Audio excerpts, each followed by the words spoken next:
I felt sick. I headed straight for the door to get some fresh air, but a blue flickering light from another room caught my attention. I crept towards the nearly closed door and opened it.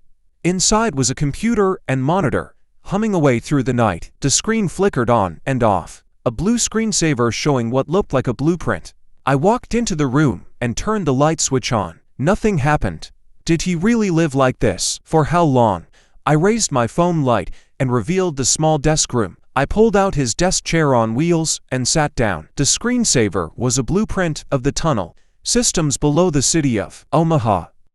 I then looked over down to my right. There was a newspaper on the desk covered in dust. I lifted it up. Dust scattered to the air as I brought it closer to view the date and title. April 20th, 2010. 9 children missing. On the front page for the City of Omaha News were small pictures of each child that had gone missing, all their faces smiling from what must have been a school yearbook. All of them were 8th graders. As I looked at each one, I felt the hairs on the back of my neck stand up. A floorboard creaked behind me. I quickly turned around, expecting somehow my dead father to be standing right behind me, his terrified sunken eyes looking down at me. No one was there. A white stripe on a shelf behind me caught my attention. I pulled it away from the shelf and looked it over. It was a DVD case with a single disc in it. The label written with a black Sharpie. Bodycam footage, April 2010. Without hesitation, I opened the case and inserted the disc into his PC.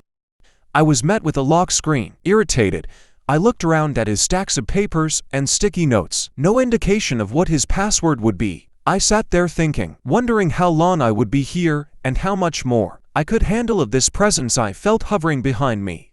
My first attempt was simple, admin and admin. Neither of them worked.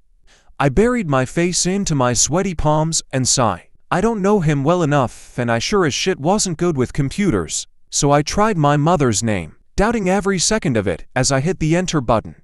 Nope. Finally I landed on mine, and to my surprise I was in. Great. Another thing to add to the guilt. My heart raced as I hovered over the disk icon and sat there in the still darkness. The screen brightness reddened my eyes. There were 4 video files waiting on the screen. I played the first one and turned the volume up. Bodycam footage 1.